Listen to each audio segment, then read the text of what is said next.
the collaboration that comes from working with all of these like old Nashville legends is 1988 Shadowland, which upon its release was hailed as a landmark album of modern country by everyone from the Toronto Star to the Calgary Herald.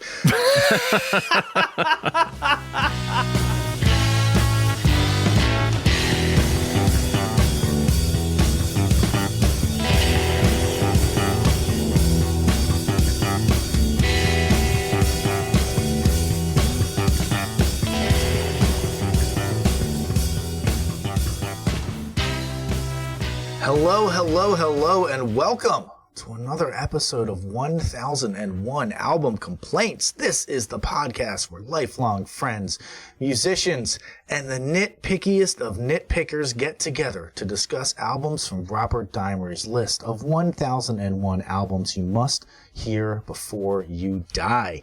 Now, we are going to give you some background on the artists leading up to the album, do some deep dives on a few tracks, so if you're not familiar, don't worry. We're going to give you enough to play along at home.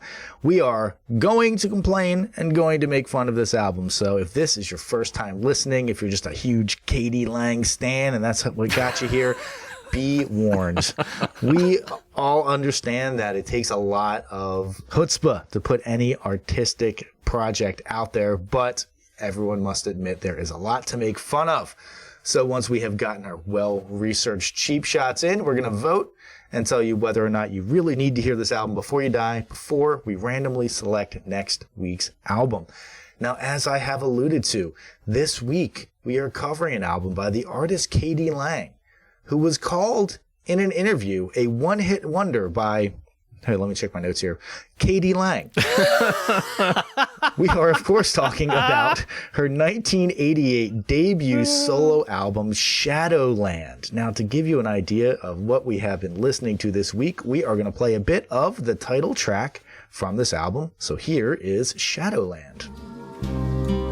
Just a shadow in the dawn that breaks in the sand. A shadow lost in Shadowland.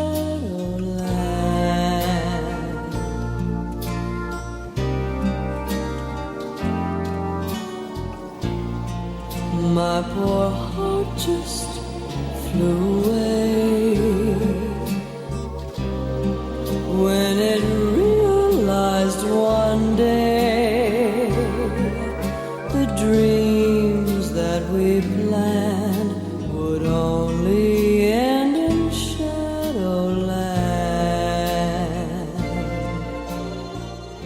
All right, now that we have level set, I am going to go around the room, and by way of introduction, our cast of complainers are going to give a particularly mean tweet-length review, and I'm going to go first to Adam. Oh man, everybody, this is Adam, and I'm pressing the limits of what a tweet-length review means, so buckle up, folks. Our scene opens on a mansion somewhere in Tennessee in 1987, and a phone rings at 2 a.m. Ring, ring. Yeah, hello. Hey, Sid, it's Murray. Hey, Murray, why the hell are you calling me at 2 a.m.? Well, boss, I want to tell you about the next big thing in country music. We're going to make a fortune. All right. Well, this must be a big deal for a 2 a.m. phone call, so tell me, this artist must be a real dynamo. Well, she's super unique. She?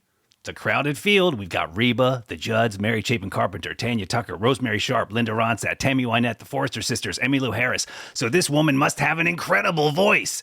Yeah, well, she's good. She sounds a little bit like Liza Minnelli at times. Well, then she must have a great story of growing up on an American farm or in the backwoods of Appalachia. Yeah. Well, no, she's actually from Canada. Okay, well then the songs and the band must be absolutely on fire. Well, yeah, I mean, they're good. I mean, at times they sound like karaoke backing tracks. Okay, well the songs must really be pushing the limits of country music then in terms of lyrics and themes. Yeah. Sort of. She talks a lot about dancing and crying. Okay, you're losing me here, Murray. Boss, here's the thing, and I hope you're sitting down because this one thing is going to set her apart and catapult her into country music stardom. She has short hair. Damn it, Murray, why didn't you say that in the first place? Wake up the team. We got money to print. Oh my goodness, Adam. That was like 2 minutes long. Yeah, that was a little radio play from back in the day. Right. I like it. All right. Next, we are going to throw it around to our very special guest who will get a proper introduction later. But first, Jen, what is your tweet length review? Well, mine is a little shorter. I will say that, but I don't know. Well, maybe not as on point. So Katie Lang's moody, eclectic debut solo album, Shadowland, has me torn. On one hand, it's so ahead of its time, it's genius. On the other, it's so contrived, it might as well be the soundtrack to a Disney princess movie. If Disney made princess movies about androgynous Canadian lesbian cowgirls. We might get there. You never know. All right. Thank you very much. And Rob, what do you got for us, good sir? Thanks so much, Tom. This is Rob here. Already a little afraid I'm going to get the Langoliers upset at me. But here's my tweet length review. Unlike the Subaru in Katie's garage or the Doc Martens in her closet, this record contains absolutely nothing rugged, adventurous, or punk. Instead, Katie Twang plays it ultra safe for this locally sourced cat cafe of an album. Wow. Oh, damn. Nicely done. Nicely done. And I am Tom. I'm going to be taking us through this journey into the Shadowland of Katie Lang's career. And I had to give up most of my characters to Adam so that he could put on that one-man show Right, before. So thank I'm going to you. keep mine short and sweet, and it's just KD Lounge Act. All right. Before we hop into our general impressions, I just want to welcome back to the show our friend, fellow podcaster, Jen Tully. Jen, thank you for coming back. I believe, Adam, you have not appeared on her show, but I think Rob and I have both appeared on her Correct. show, What Yep. Are You Listening To?, which is a fantastic show, the premise of which is you get together, you talk about songs that you're listening to, and you get to know each other through music. Jen, thank you so much for coming on our show again. Absolutely. Thank you for having me back. I'm so glad to be here and glad to be talking about this very interesting album, and also to represent a little bit of Texas while we're down here. I was interested to find out what a whole like gaggle of Delawareans were going to say about country music. So I'm here to represent my people. Fair enough. Hey, we are objectively closer to American country music's heartland than Katie Lang ever was. You're right. You're right. Yeah.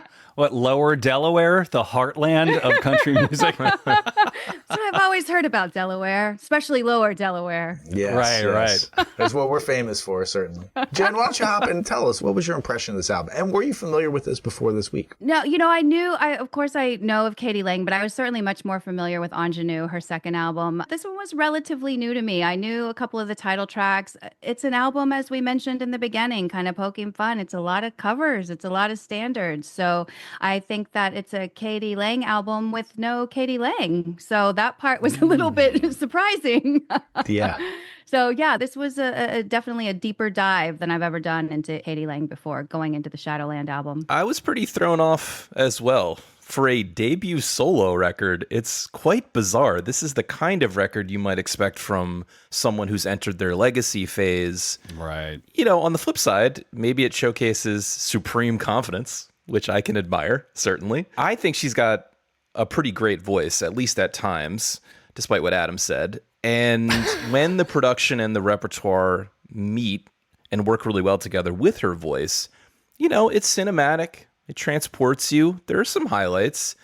It's also pretty darn ignorable and forgettable. Yeah. You know, I saw her on a Spotify playlist this week. Like in her Spotify profile, it says featured on 90s Office Friendly. Wow. That about sums it up. Yeah. Boosh. Yeah, I found myself wondering what the point was a whole lot during this week. And yeah, she's got a good voice.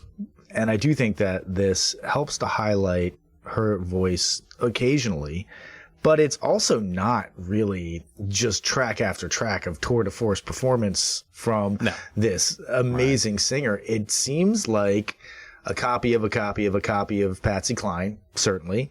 And I don't understand where I'm supposed to get KD out of this. There's probably 50 different female singers that they could have brought in, and they would have sounded almost exactly the same. So I'm really curious about the story behind it, because why did she do this? It does feel more like a victory lap than a debut. I think I'm more upset with again, whoever picks the albums. We complain about this book and the list constantly. So I first have to apologize for something. On the outro of last week's show, I suggested that Walking on Broken Glass was Katie Lang. We all know it was Paula Cole. So I'm kidding. Stop your angry emails. It was Annie Lennox. But I went back and I listened to the first album, the name of which escapes me, but it's much more rockabilly. It's upbeat. It's quirky. It's got her personality. This album hits. And then I just, for shits and giggles, went and listened to her 1995 album. I think it was called All You Can Eat or something like that. But it was great. It was a great album. Like, there was just, like you said, where's the Katie Lang in this? Those other albums had her personality all over it. So I'm more annoyed with the editors of the book than I am with Katie Lang. But I think there's some valid criticism around this is your first debut solo. Feels a little odd too. I'm with you, Adam. That was my big complaint too, is that, and she can write a song on that album, that first album you're talking about, Katie Lang and the Reclines, and it's called Angel with the Lariat. Yes, that's right. That was her band. And she's written, so she has a great song on there called Diet of Strange Places that she wrote. She obviously had already proven she could write a good song. This is before Constant Craving or anything else came out later. Like, she had proven with Angel with the Lariat that she could write a song, and then there's none of it on this album. It was just baffling to me. I couldn't understand, one, why Di Marie chose this one out of all her albums, and two, why there wasn't at least one of her songs on this. I think this album would have worked a whole lot better if they would have mixed the standards with her original songs. Yeah. And I got to admit, when I came into this week, I was expecting it to sound like a Natalie Merchant album or something like that. Like, that was kind of my touchstone, because I really only knew some stuff off of Ingenue, and I knew Constant Craving. That probably the most impressive part of that is that she managed to travel into the future to pre-plagiarize the Rolling Stones' Anybody Seen My Baby, which I just, They did give her writing credit for that. They did give her writing credit. Happily, I believe. There wasn't a court case or anything. They were just like, oh, sorry, yeah, you get writing credit. We very clearly stole that. Oh, yeah, no question about it. Yeah.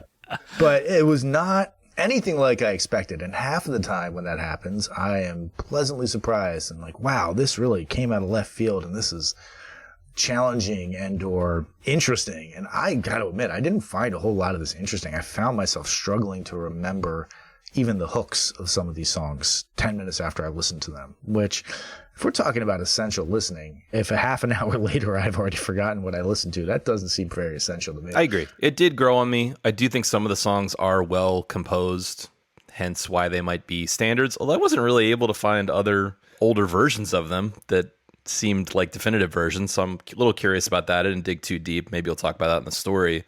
But I agree with you that it was pretty forgettable, if pleasant, and essential is a rather high bar, and that's what we're assessing tonight. Yeah. So let's jump on into our story, but first we are going to take a quick break. And we are back. Now, I'm going to throw it out there. There was not a lot of info about Katie Lang out there, just in terms of backstory info. I had to cobble a lot of this together from random interviews and stuff like that. So I'm trying to weave a narrative together from a lot of disparate places. So hopefully I will have succeeded in being able to give you a pleasurable trip into the Shadowland. But we're going to start off. I think you're talking about Canada, right? Yes, yeah, exactly. The land of shadows, Canada. So yes, as has been hinted at, Catherine Dawn Lang was born November 2nd, 1961 in Edmonton, Alberta, Canada. She is a complete hodgepodge of ethnicities. She is English, Irish, German, Scottish, Russian, Jewish, Icelandic, and Sioux. Huh. So, I mean, apparently the the Lang family were just pretty cool, racially speaking, Down for anything. That's back in the day. That's great. I love that their 23andMe was published too, right? You got like all of that from one interview. That's just from the hack we went and found on the dark web. The funny thing is, anytime anyone says that they're part Sioux, I'm like, that's bullshit. That's just some family story that, you're like, oh yeah, my grandpa said he was part Sioux. You're like, no, he wasn't. Probably was. But not that many people claim Icelandic. That's a pretty small country. That is, yeah, there's like 300,000 of them total or something like that. They're the ones that have to have a dating app to make sure you're not dating your Yeah, cousin. that is a true thing. Yes.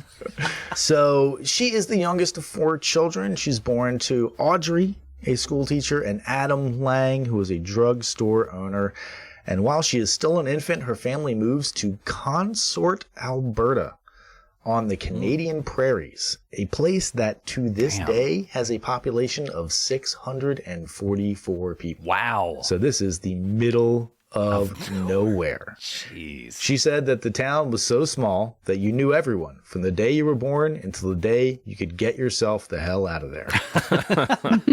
From an young age, she kind of identifies her way to get out of Consort because she starts showing some serious musical talent. Specifically, she's a very gifted and natural singer. And her mother is like, you know what? Let's get you piano lessons. I'm going to take you to the closest place for a piano lesson. It is over an hour drive each way. And I will take you once a week for your piano lessons to try to foster your innate musical talent. And apparently that does really help to level up her overall musical knowledge and overall love of music. And by the time she's 12, she's showing that not only does she have the gift of a talented musician, just the sort of natural inborn gift, but she also has the drive to buckle down and dedicate herself to becoming a serious musician. Wow. Now, coincidentally, right around the same time that she is starting to show her serious musical promise, her dad leaves the family. And it makes her mother a single mother of 4. Oh, and God. Again, they live in a town with 644 people. How do you even leave your family? You're probably the only drugstore in town. Right. They gotta come see you all the damn time. It's gotta be so fucking awkward. Oh. Yeah. Messy and traumatizing, I am sure, especially for a young, about to become a teenager KD. She continues her studies, and by the time she's ready for college, she decides that she wants to head on out to the big city, and she's going to go to Red Deer College in Red Deer, Canada. I got to Google that. Hang on. Now, to be fair, Red Deer, Canada is a metropolis of about 100,000 people. But so, Whoa. coming from Consort, it probably seemed like fucking Tokyo, but it's a big change.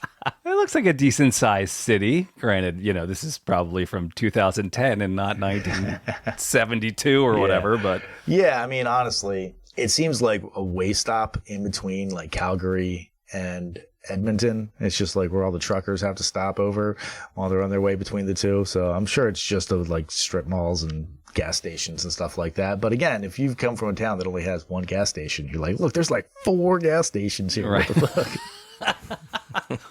who needs all that gas? This is ridiculous. So Red Deer, of course, thriving musical scene. And she becomes involved in a theatrical production. Which means, there was more than one piano in a 500 square mile area. This place is amazing.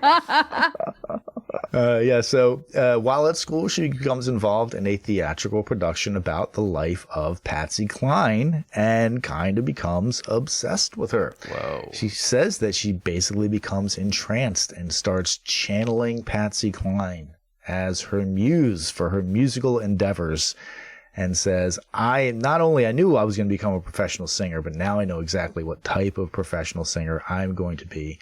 I am going to basically mimic Patsy Cline.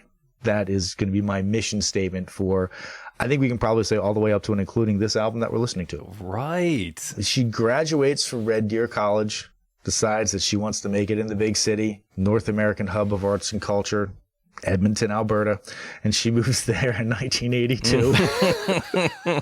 Oh, poor Canada. I mean, again, Edmonton is like, it's not a small town. Right.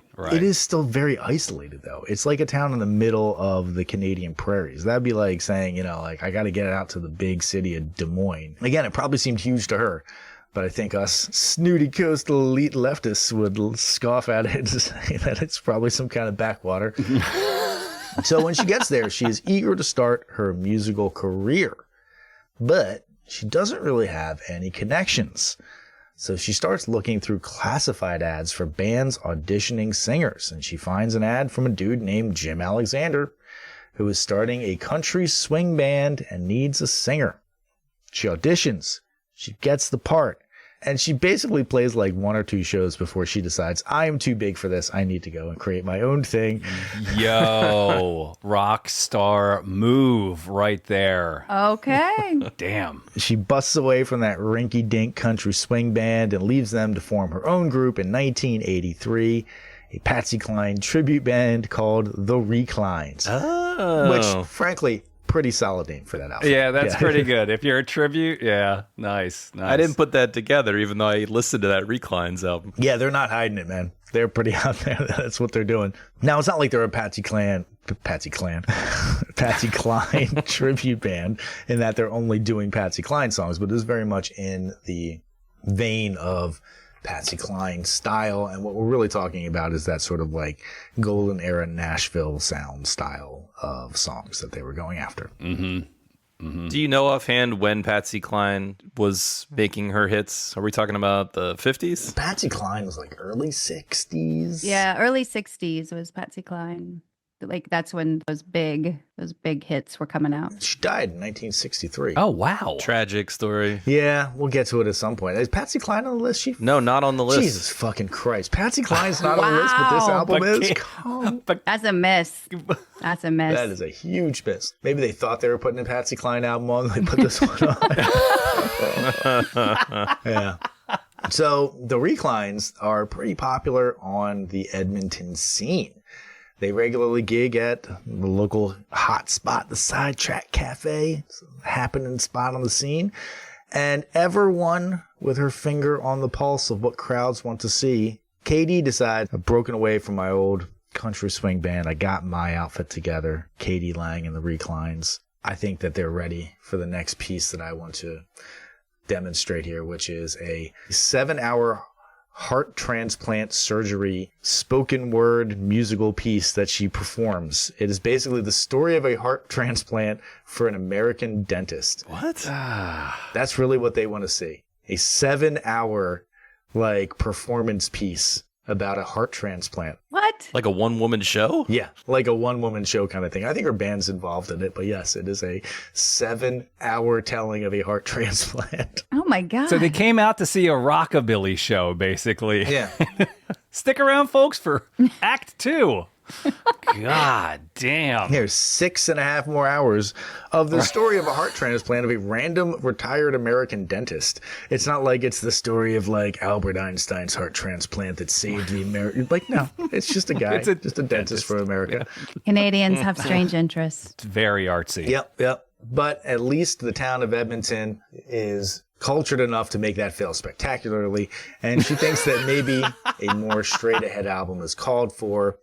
And so Katie Lang and the Reclines cut their debut album, A Truly Western Experience. I mean, I listened to it. It's a pretty straightforward country album. It's not like 80s pop country. It's more kind of like down home country offering. Songs like Damned Old Dog, Hanky Panky, and Busy Being Blue, a version of which appears on this week's album, albeit in a much different form. Oh, Interesting. Yeah. That album is kind of a hit. Like, it's not a Jagged Little Pill type of hit, but it sells 35,000 copies, which in Canada is like 5 times platinum. Jesus. Poor Canada. It gets her some national recognition, and the group starts to perform all over Canada as a country and Western act. And again, just everybody knows exactly what the people want. They are selected to go and perform in Japan at the World Science Fair. And I think it is quaint to remember that there was a time when country music and science still got along. Ouch.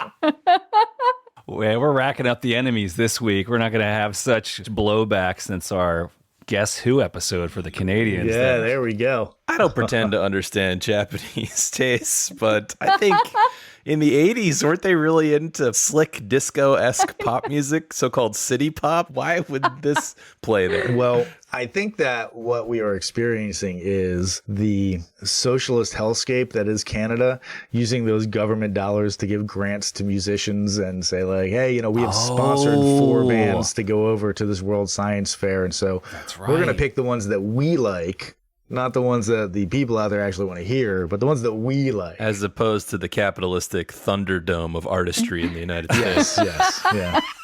Which, as you know, I mean, we've been giving Canada a lot of shit here, but like, I really wish America would fund the arts the way Canada does. It seems like it's a lot better. Yeah, there is, if I recall, one of our early episodes, it might have been on Metallica's Black album. We had a guitarist from Canada who was saying that the Canadian radio airwaves, is it something like 25% of all airplay has to be Canadian artists? Same thing with television. All of their TV shows have to be. Right. There's something where it's like a self-feeding kind of thing to keep it going. It's pretty cool. That is cool. That's like a countrywide regulation that they like a certain percentage of content that airs on any broadcast and print as well, like books and things, like anything that's out there has to be a certain percentage Canadian to air. Oh, wow, eh? We're giving them some gentle crap about the music that's come out of Canada. Obviously, some good music has come, but they've pretty much supplied all of America's major comedians for the last 4 decades.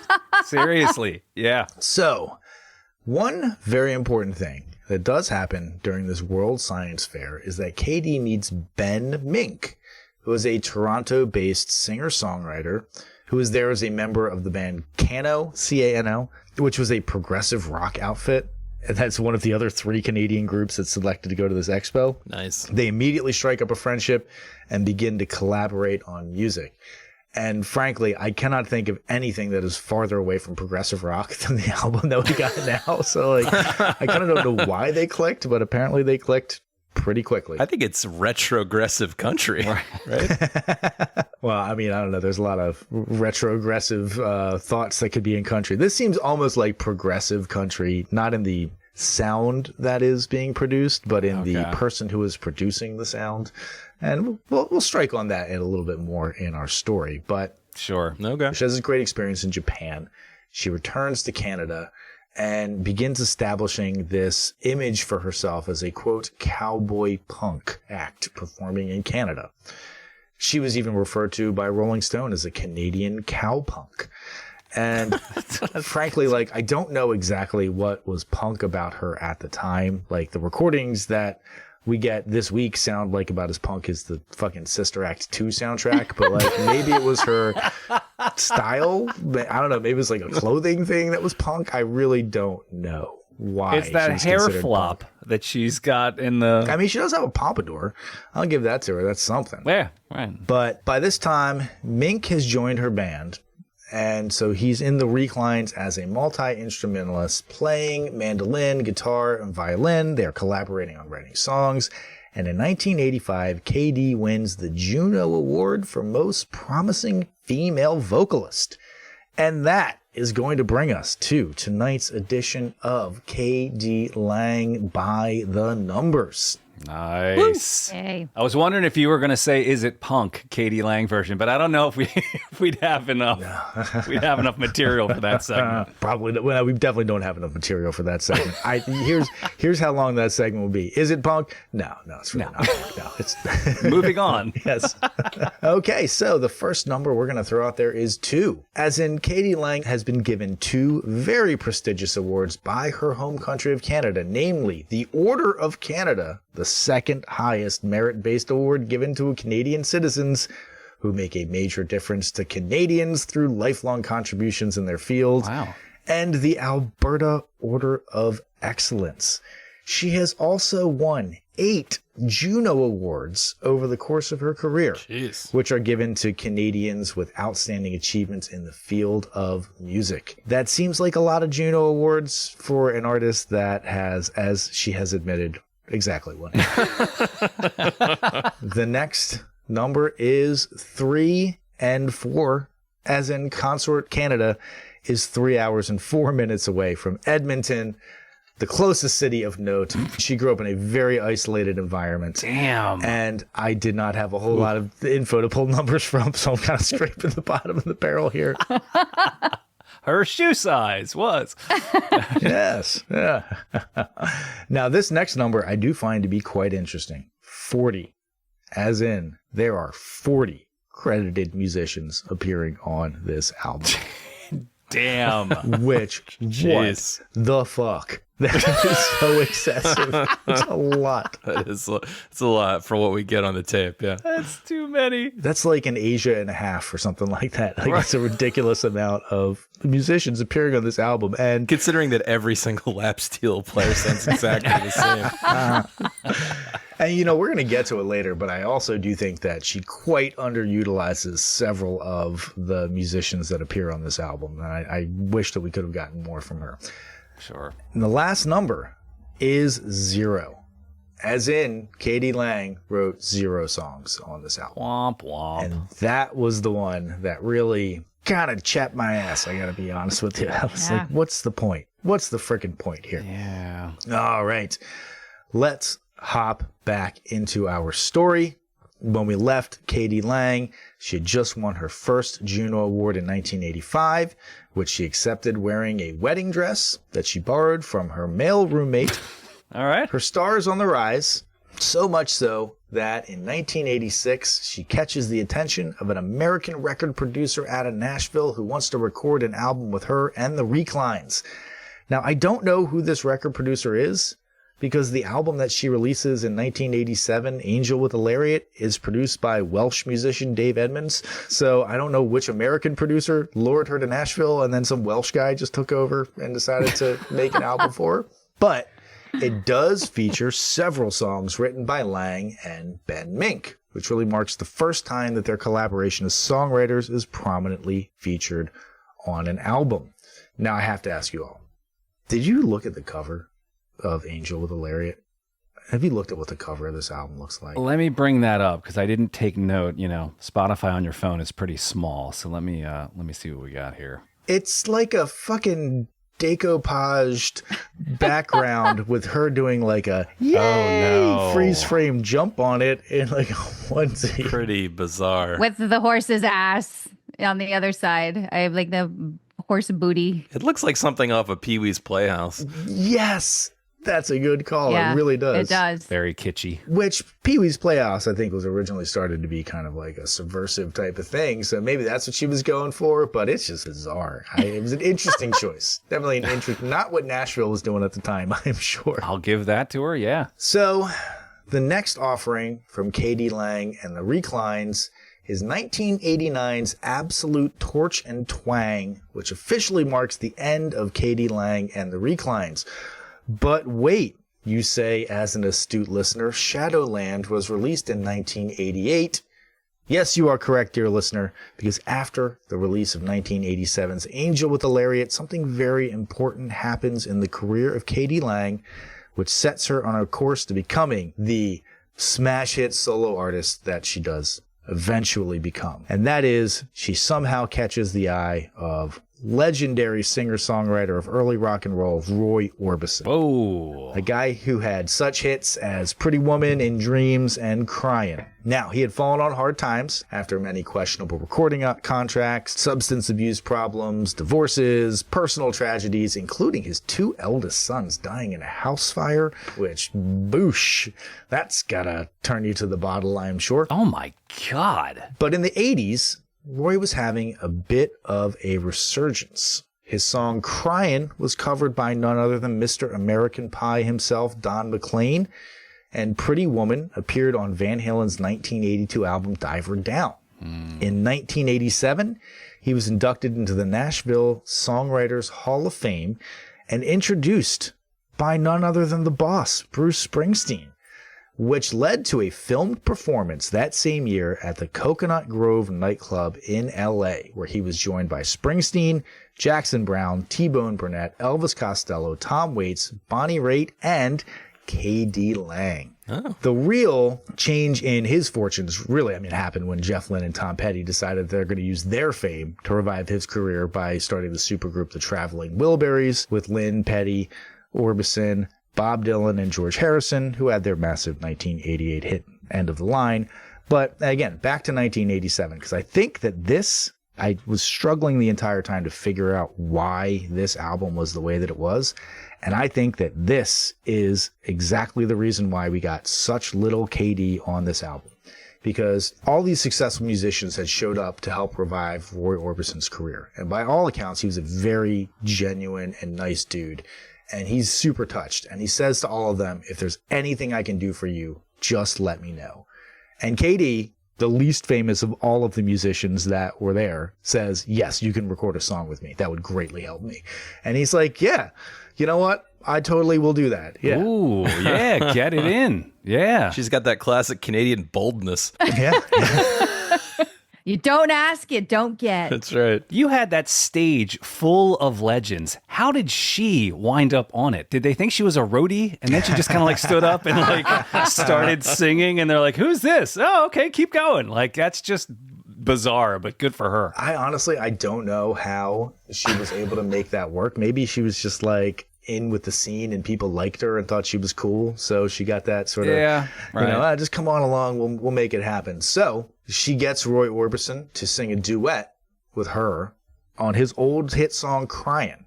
It gives a gigantic boost to her profile, wins them the Grammy for Best Country Collaboration with Vocals. And basically at this point, Katie is like, I gotta make a solo album. Like, my profile just went up 1,000,000% from what it was before. I'm finally getting a little bit of respect. I gotta put a solo album out. And pretty damn quickly, they end up making Shadowland. Because, it kind of gave her the shot in the arm that she needed to strike while the iron's hot. Now, she had been struggling for a bit to try to raise her profile in the Nashville scene. But she says that it was pretty tough because she was not really being accepted by the mainstream country establishment. She said, basically, she's a butch Canadian lesbian vegetarian trying to fit into the male white Christian recording industry that was super resistant to change. But then Roy Orbison steps in, helps her get a whole lot of profile. And she's like, this is the time. I got to go solo. I'm going to be my own woman. No more of this recline stuff where I'm doing warmed over versions of Patsy Cline songs. I need to go out on my own. First thing I'm going to do is hire the guy that produced all of Patsy Cline's hits. Yes. She goes out and hires Owen Bradley, the guy who helped establish Nashville as a recording mecca and a chief architect of the Nashville sound, helped make a name for Patsy Cline. Katie figures, hey, it worked for Patsy. It's going to work for me. They go to Bradley's barn, the studio that Owen Bradley had built all the way back in 1961. Not actually the same studio because that one had burned to the ground, but it's the one that he rebuilt in its name on the exact same spot and continued to make music there. Katie is super excited to work in this storied studio with this storied producer who also happens to arrange for the likes of Loretta Lynn, Kitty Wells, Brenda Lee to come and join her on her albums, as well as the Jordanaires and the Nashville String Machine. And I feel like the Jordanaires have been mentioned like 50 times so far on this podcast. That was Elvis's, if I recall. Yeah, Elvis used the Jordanaires, yeah. Yes, that's really funny because, some of the backing vocals. You're saying that they're on this album? Oh, yeah. Yeah, they're on this album. Yeah, okay. Now that you say that, I can recall hearing that. Okay. That's who I was going to call out when you were saying out of those 40 musicians, you wanted to hear more. I'm like, forget that. I wanted to hear more of the Jordanaires. Yeah. I would hear little in the background. I was like, I have to crane my ear to hear that. That should be prominently placed out front, but okay, that's fine. Agreed. The collaboration that comes from working with all of these old Nashville legends is 1988 Shadowland, which upon its release was hailed as a landmark album of modern country by everyone from the Toronto Star to the Calgary Herald. It was pretty much a Canadian phenomenon. It goes gold almost immediately in Canada and goes platinum within a year of the release in Canada, which, again, I'm not trying to shit on you here, Canada, But you do realize that like platinum for Canada is 100,000 copies, right? Like that's not even a thing. There's not even a number for what that is in America. Can I speculate about something? So we're talking about how this is very safe, right? This is very almost mainstream country. Do you think that maybe in her head she saw, so she was part of her band and they did that Angel with a Lariat. Okay, she's with a band, she's on stage. Okay, and I'm mainly talking about her look, her style, the fact that she's a lesbian, right? She can get by with a band, but if she's going solo, like, is this her getting her foot in the door and framing it in such a way that I'm not offensive? I'm a safe bet. I'm just like you guys. Look, I like old country. Did this get her foot in the door in the country scene so that then she could actually be like, hey, surprise, I'm gay? I don't know. I'm speculating here. It's not bad. It's not bad. I don't think that anybody who met Katie Lang at any point during her career was like, I wonder.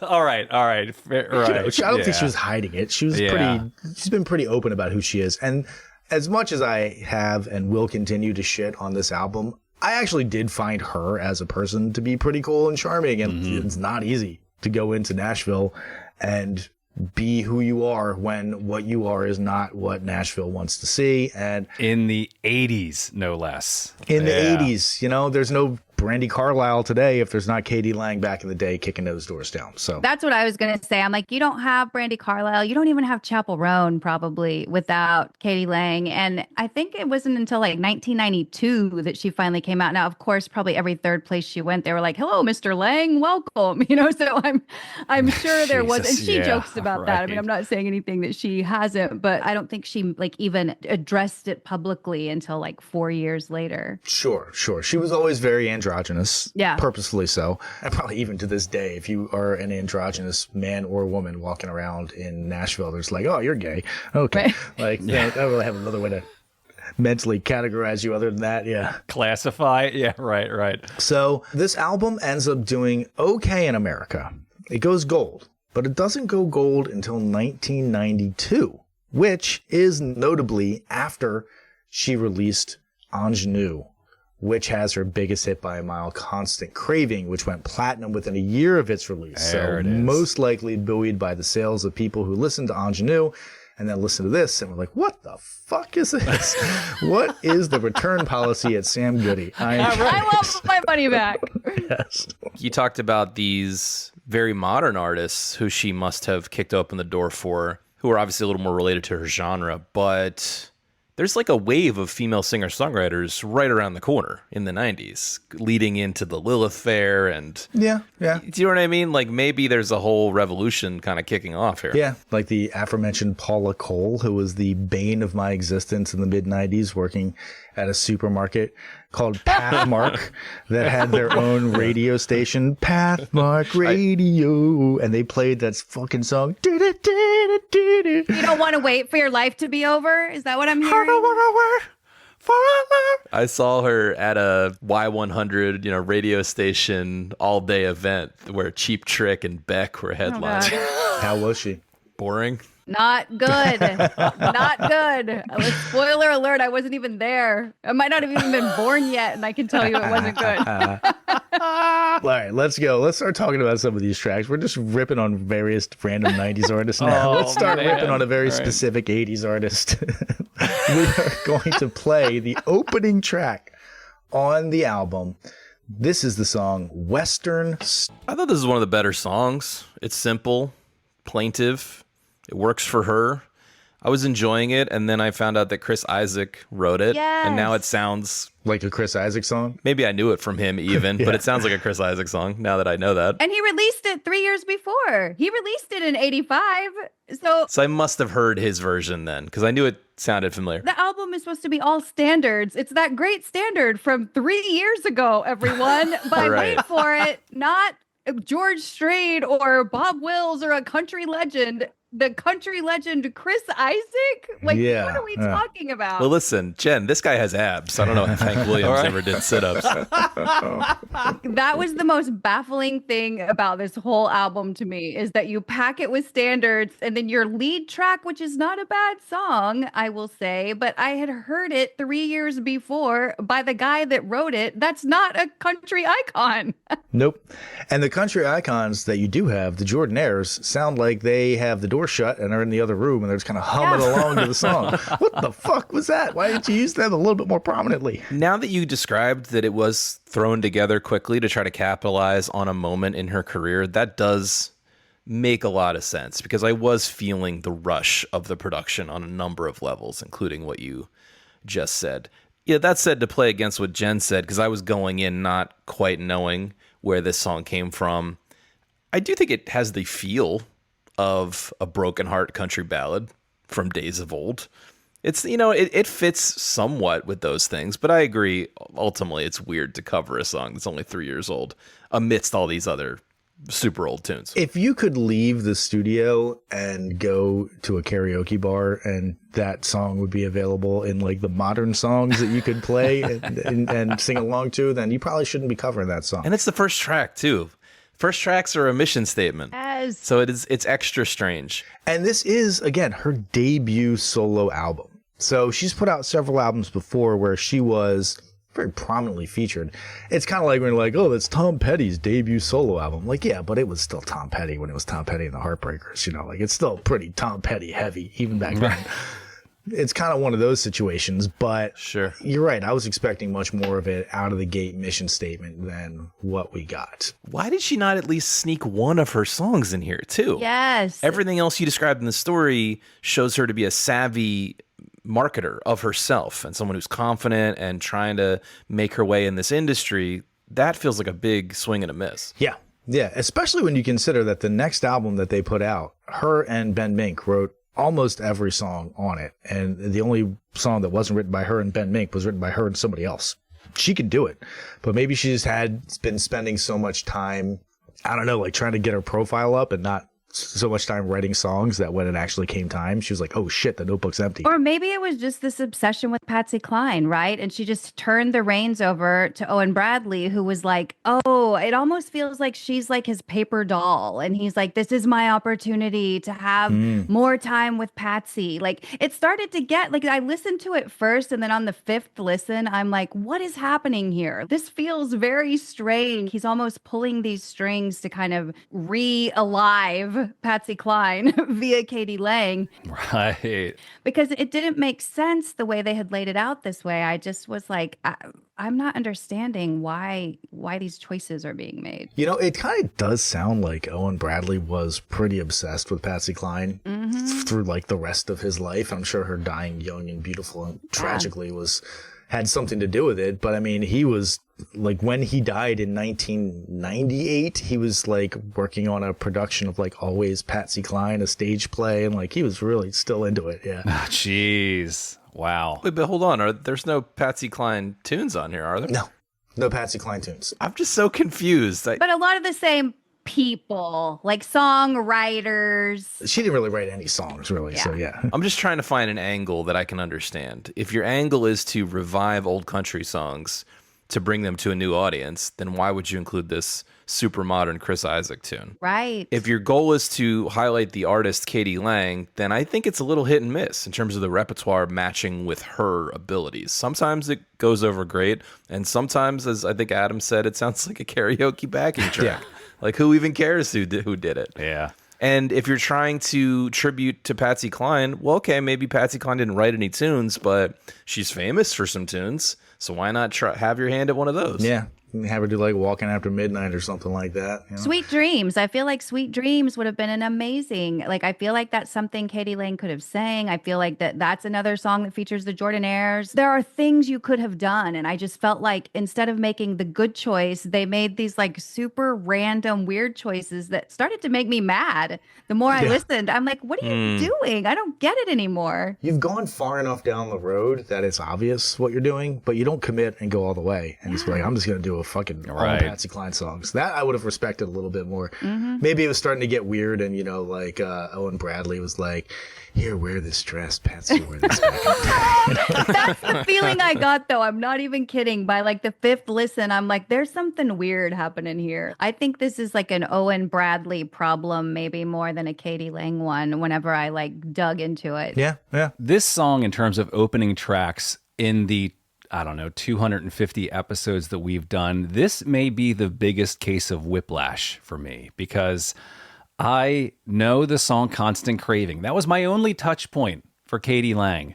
I saw this cover and thought maybe it's a new wave 80s album or something. And I turned, I hit play and Western Stars come on, and I grabbed my phone and I went to our list that shows, what the album is to make sure I didn't type it in wrong. This blew me out of the water. Not in necessarily a good way, but it was so confusing. I agree. I was also thoroughly confused. I don't know what exactly I was expecting, but it definitely wasn't this. You weren't expecting a little right. Spanish guitar lick 4 seconds into this first song. No, listen, and I like that guitar player. I wish that guitar player was more highlighted. I actually looked that dude up, and he also played on Loretta Lynn's Fist City, which is a great track. I love that song. Oh, yeah, there we go.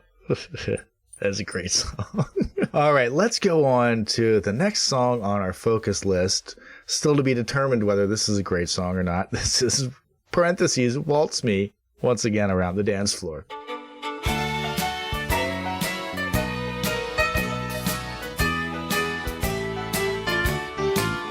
Waltz me once again around that dance floor. Make my head go spinning round. Dance me over by that bandstand, 'cause I love that twin fiddle sound. When we're dancing close, cheek to cheek, my head gets woozy and my knees get weak. Waltz me once again around that dance floor. Make my head go spinning round. This song sounds so fucking cheesy. It sounds like video game music. Just in terms of the quality of the piano, it sounds like they're using like a Sega Genesis processor or something. I'm saying this as someone who has a soft spot for chunky saloon piano. This is too much. This is so dorky. I love it. It's not as dorky as someone that has a soft spot for chunky saloon piano, though. Let's be clear. Well, let's get to my biggest complaint right off the bat, which is she says the line, "I love that twin fiddle sound." And then there's a little break, and guess what doesn't come in to the arrangement? Two fiddles! Twin fiddles! Yes! Thank you for saying it. So upsetting. Dance me over by that bandstand, 'cause I love that twin fiddle sound. When we're dancing close. How dare you? So ridiculous. And this happens over and over again. And the more you listen, the more angry you get, because you're like, what are you doing? This feels like we're in like very capable hands that just were like, I don't know, man. I don't know. We don't have any room for these two fiddles. We got to squeeze in this accordion here. And banjo. Yeah. I have a rule. Banjo can appear in country music, not just bluegrass, but country, but it has to be plucked. Once you start strumming the banjo, you are fully in vaudeville 1930s. Hello, my baby. Hello, my darling. Like, it's just, this is not country in my mind. Yeah. This is vaudeville. No, vaudeville is a good word for this in a bad way. I also think that she is not served when she kicks up her voice into that growl. Yeah. That's not her mode. No. What makes you wonder when she was doing that Canadian cowpunk stuff, was she getting real growly on there? Because she's got a beautiful voice. She really does have quite a good voice. This is not the format for it on this particular song. And what the fuck does she say at the end of the song? I wrote down "aw sucks." Oh, I thought it said, "Oh, that sucks." Maybe that was just me mentally filling that in, but yeah. I thought she said, sus. Sauce? Sus. Yeah, Note that none of these make any sense to leave in the recording. no, none of them make any sense. Yes. All night long.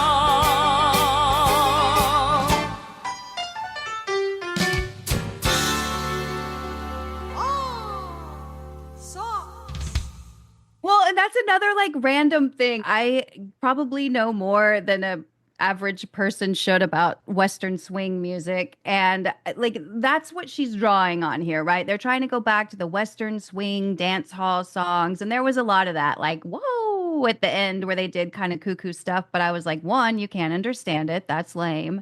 And two, it just felt, again, like so contrived. Everything that they pick, I'm like, nothing felt organic here. Not one single thing felt organic. It all... Ugh, that's what bugged me the most. Well, there's a whole shit ton of stuff that bugged me. That was up there high on the list. I guess I'll call this my low point. I do think there's at least one other song on this list that's pretty lame, but This is one of those instances where I picked a song as a low point, and then I got farther in the album, and I was like, well, I got to put that one on there. That's definitely a low point. It's a race to the bottom. Yeah. And I was like, you know what? I'm fucking keeping both of them. I'm keeping both of them on there. God damn you, Katie. Making me listen to this shit. Fucking Katie Cummings over here with her goddamn no capital letters.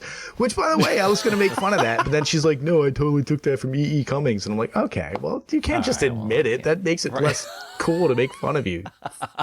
All right, let's go on to the next song on our focus list. This is, again, the title track, Shadowland. Whatever blunder I made, I don't know. I guess it's something turned out wrong, didn't quite belong in this lover's song. I'm a shadow, but you know I'm the one who loves you so. So please take my hand and lead me out of Shadowland. This one's kind of a good song. I think it's a really cool song. Yeah. Composition-wise. And Yes. her vocal fits it well. Beautifully. It's nice and short. That's what I liked about it. It is nice and short. This worked for me as a highlight of her vocal abilities, more so than like a song that I'm like, I will enjoy that and listen to it a whole lot, because it really lets her show off her control. It lets her show off her kind of range. And I think that from that standpoint, it made me admire her more as a singer. It is a little theatric. It's moody, but it's, there's not a lot of meat in the song, but I do think that it is well put together. And I like the use of the Nashville string machine. I think they're a little underused. I could get some more strings out of it, but they do a good job of setting some, of the ethereal feel of the song. This to me, and maybe I dislike this one so much because I felt like this could have been her Sweet Dreams, right? Like this could have been her attempt at Patsy Cline, Sweet Dreams of You, but it just isn't nearly as honest or powerful. It just falls flat for me. And so it turns into a big snooze fest. And this is kind of where I made that note that this is likely more of an Owen Bradley issue than a Katie Lang one. Like I felt like he just wanted her to be Patsy Cline so badly that you didn't even get to hear Katie Lang until that second album came out, until Ingenue, you didn't even know who she was, because this is like such a mess. This song was a snooze fest to me. I mean, it is incredibly hard to have your own fingerprint on an album where, not only did you not write any of the songs, but it wasn't even like you were like collaborating with a producer to find the best. You just kind of like got a list of songs and you're doing it. That is going to be very hard for you to leave your stamp on that album. Is there another well-known version of this song?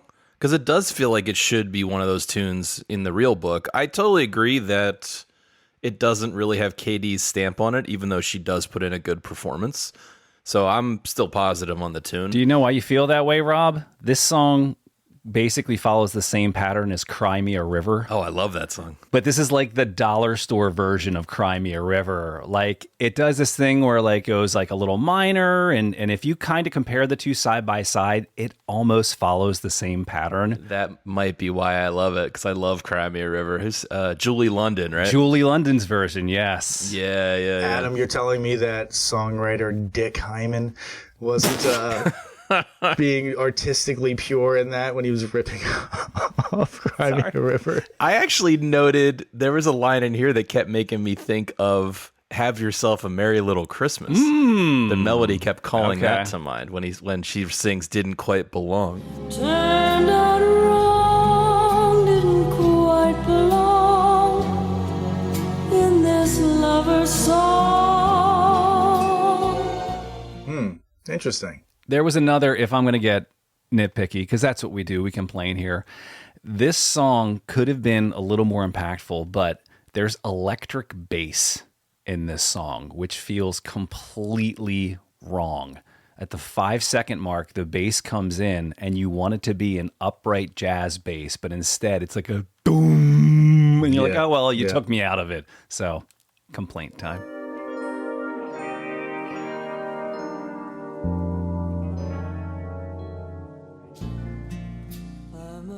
Yeah, it's like this Seinfeld theme is about to start. You're like, Playing it on the keyboard. That's not the tone you're looking for there. Right. It's a tone thing. It is. All right, let's go on to the next song on our focus list. Tears Don't Care Who Cries Them. Tears don't care who cries them. They don't care at all. Anytime a heart starts breaking, they will fall and fall. Rich man, poor man, beggar, tears can fill each eye. This was the one where when I was putting the playlist together, I was like, well, I got to name that playlist Patsy Cline because this is just so clearly an attempt to just... and a failure. It's like, not quite like The Fly, but like something got into the cloning tank and there's like a little like dirt or debris was in there. Yeah, just a little bit off. Just a little bit off, right? The little blonde kids after the event in that small town. Yeah, it's an okay song. I had the same eerie feeling where I was like, this is kind of a well-written song, but something's weird about it. It's so maudlin, which isn't necessarily a problem for me. But yeah, why am I listening to it? Like, what is the point of this? It was what I was left thinking. Yeah, that is a very good point. Why? Why are you doing this to me? And why are you not using the Jordanaires more? It's another one where they're in there just a little tiny bit. There's so many of them. I'm just trying to balance out that it feels like we're kind of crapping on her. I do think her voice is compelling. I'm walking away from this feeling like she has a compelling vocal approach and could sell the right songs or her own songs. And I'm intrigued, right? But it's weird that it's so disconnected from her. Some of the deliveries miss the mark as well. So I do have a timestamp I'll call out here at the 53-second mark. She really hits the word cry. And this is where I kept going back to that Liza Minnelli, that... They don't care who cries them. You just cry.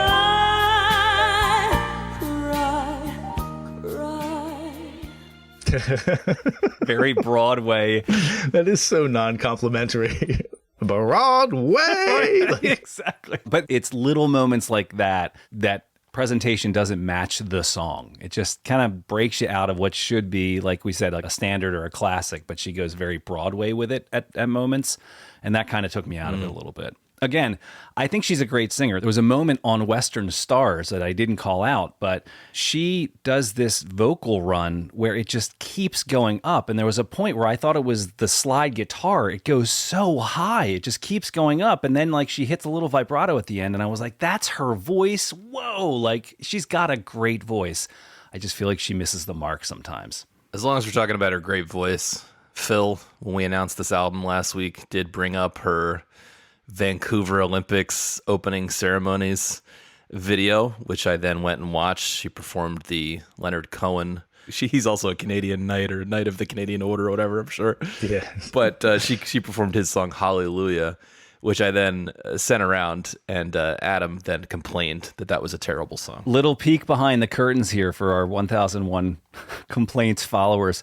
The actual text threads, Rob sends it. I write, great performance of a shitty song, to which Rob replies, does Adam even like music? Serious question. I hate that song. Still up for debate. I got chills watching it personally. I think she has a great voice too. I think that it's just misused, and so many of these songs end up sounding show tuney. Yeah. I just made notes on so many of these tracks. Like, I'd rank it higher if it was a show tune. And I think too, like, to speaking to her voice, I did think that she had a much wider range. I thought, like, oh, she must be like a 4 or 5 octave singer, given that she does kind of stretch it out, or she'll hit some of these crazy high or low notes, and she doesn't. It turns out she has still impressive, like a 2.75 octaves that she can go through, which is not anything to sneeze at, but No. Right. I'm sitting over here with like a 0.6. But range is not the only thing. Like Tom mentioned, it is about control, and it is about this intangible of being compelling, I think. I agree. And that's where I was going. Like, I think that she has lots of good things. I think I was just so mad at the choices that were made throughout most of this album that I almost couldn't enjoy her voice because I was so confused and irritated by the choices they were making. Well, based on what I've heard about the story and her personally, she might agree with you. She might eschew this record too. Well, let's go on to the last song on our focus list. This is Honky Tonk Angels Medley. In the evening, baby, when the sun goes down. In the evening, baby, when the sun goes down. Ain't it lonesome, when your baby can't be found. Well, now if you love your baby and you treat him right, but he keeps on fussing at you every day and night, he's gonna trifle on you. Oh, come on in, Miss Kitty. They'll do it every time. And when your baby starts to step in, Lord, you really lose your mind. I don't understand this one. Me neither. Well, I have specific complaints. So I reckon this is sort of the mission statement of the record. That's what I wrote, because she's trying to pay tribute to these older female artists, which is cool at the face of it. But the whole thing feels so slapped together. They don't really do much arranging of the vocals. It's mostly unison. It's slathered in reverb.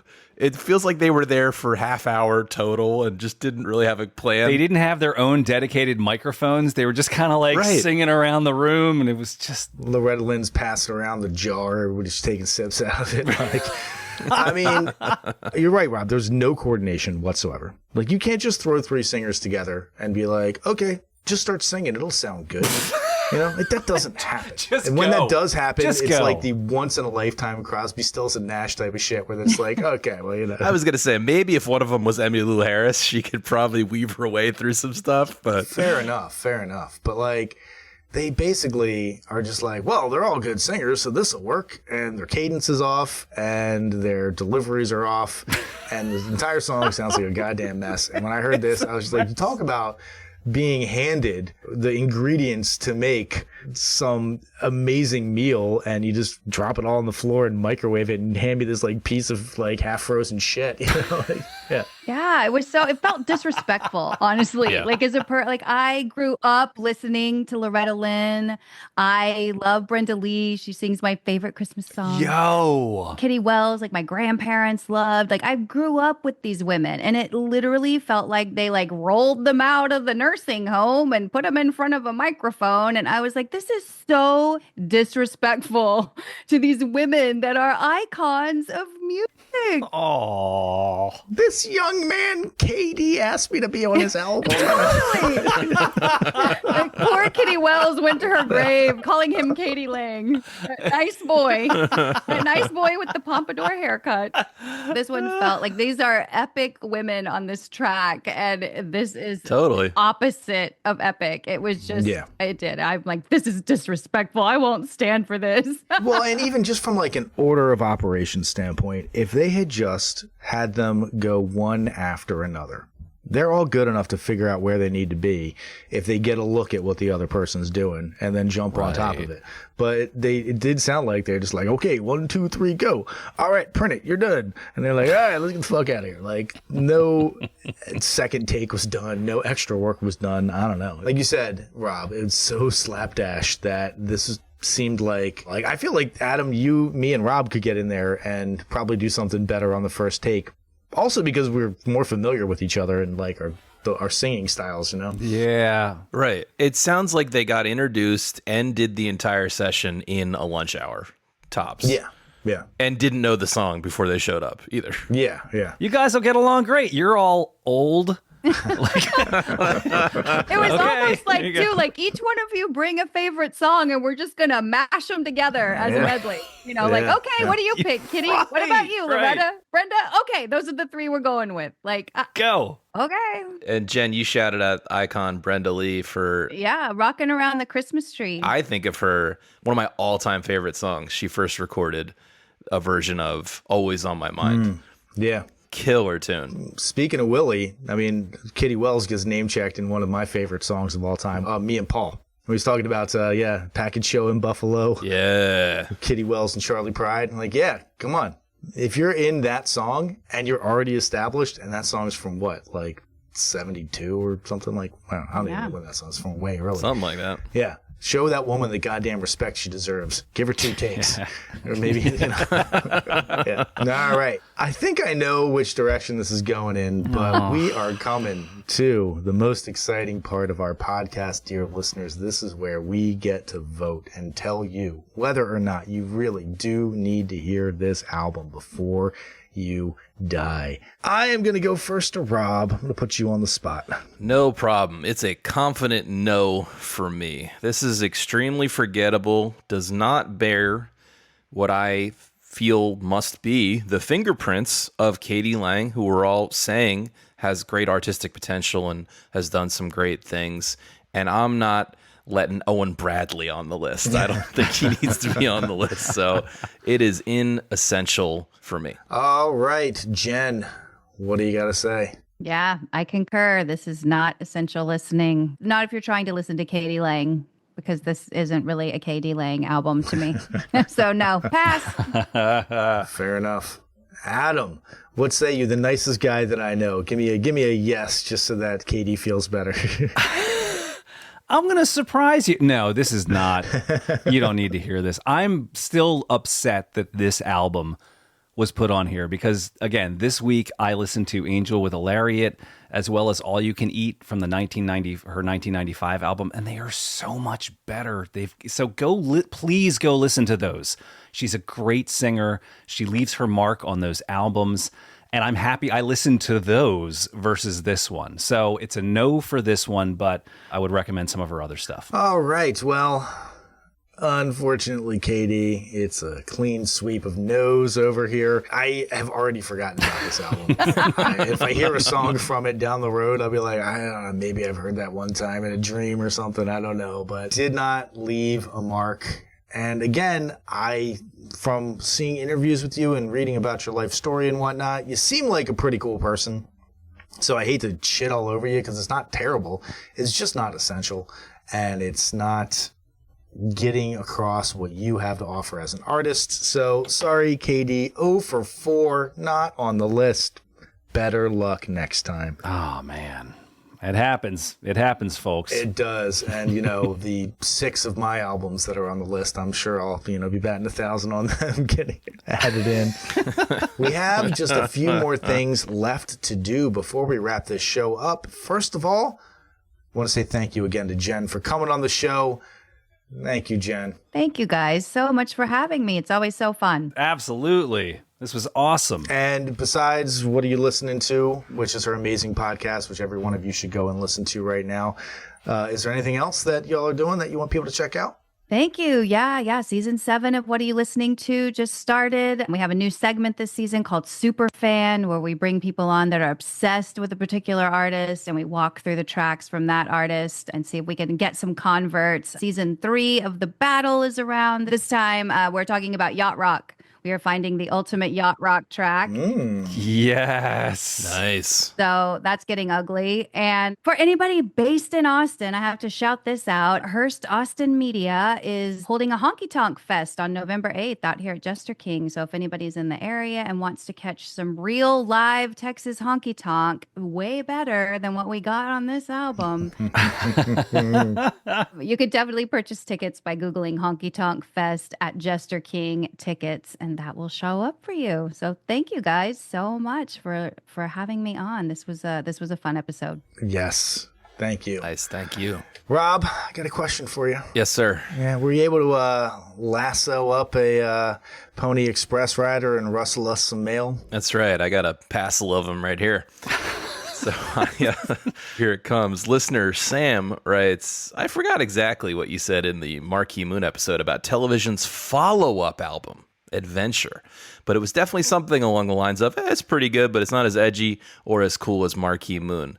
This is exactly what the meta opinion seems to be. There's nothing wrong with Adventure except for the fact that it came a year after Marquee Moon and it was doomed to be a sophomore flop.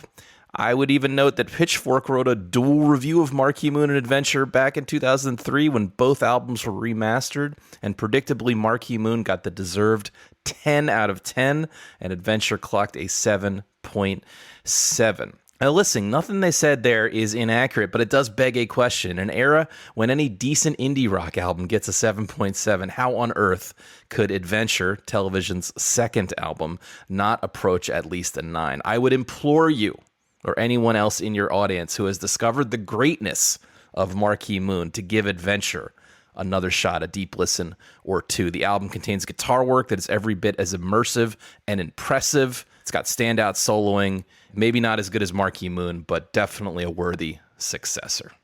Anyway, thanks for reading my emails, and also excellent work on the episode about magnetic fields. What an absurdly great album. Nice. I would love to hear about that. And honestly, Sam, you've spurred me to listen to Adventure a little more deeply. I did enjoy it, but I admit it didn't bump up to my common rotation of records, so I will happily listen to that because we certainly heap praise on Marquee Moon, recall, on a recent episode. I got one more here. This is Mark from Chicago writing in. He says, Spotify recommended your podcast as something I would enjoy. Well, they were right. Hey, go Spotify. All right. Setting us up there. I think most of your comments are pretty spot on, and after a while I was curious to see the entire list, so I placed a reserve at my local library for the book. How quaint. Oh, shit. I could not believe how heavy it was. It has to be 30 pounds. And as I looked through the book, I came to realize that the albums they picked were not because they were good albums, let alone perfect ones, but many of them were picked for their social or cultural significance. For instance, Pearl by Janis Joplin, not a great album, but it is significant because it contained a couple pearls that Janis recorded right before she died, and the rest was cobbled together to create a product. The New York Dolls album is not a good album, but it sounded like fresh air compared to what was being played on the radio in 1973.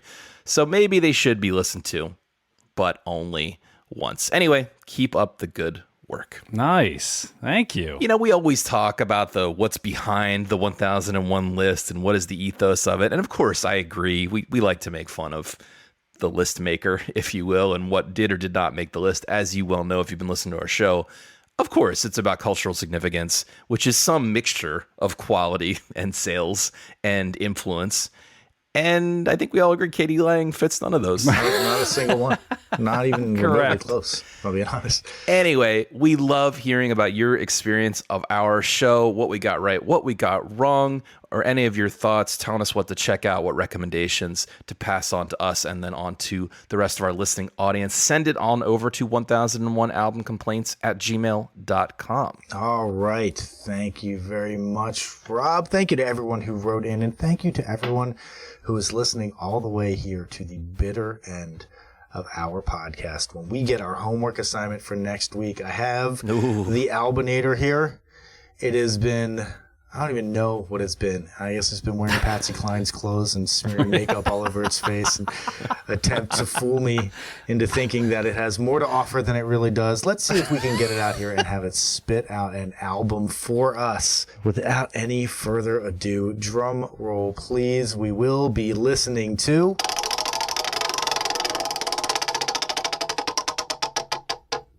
Okay, this is one of those albums that you see it on the list and you're just like, what the fuck? There better be a goddamn good reason for this. The album is Bongo Rock by Michael Venner's incredible bongo band. What? Yes, I have seen this on the list, and I've purposely not listened to it, waiting excitedly for it to come up. I as well have not listened to it. I don't quite know what to expect. Well, bongos, Tom. Bongos. Yeah, probably the saxophone. Yeah. Oh my goodness. It's a heavy sax album, right? I believe it's come up on some of our episodes because I believe what it ends up being is a heavily sampled album. Oh, on other stuff. Okay. Yeah, yeah. Okay. So there's like 2 seconds of the song that is good, and for that reason, There's a lot of bongo breaks. well, that will be interesting. Like I said, this is one of those storied ones that I think it gets a love it or hate it and nothing in between type of reaction from the listeners. So, listen to Bongo Rock by Michael Venner's incredible bongo band. Make sure it's that Bongo Rock, not a different Bongo Rock. Yeah. He was pretty clear in the title. And for everyone here at 1001 Album Complaints, I have been Tom. I've been Rob. I'm Adam. And I'm Jen. Kaboosh.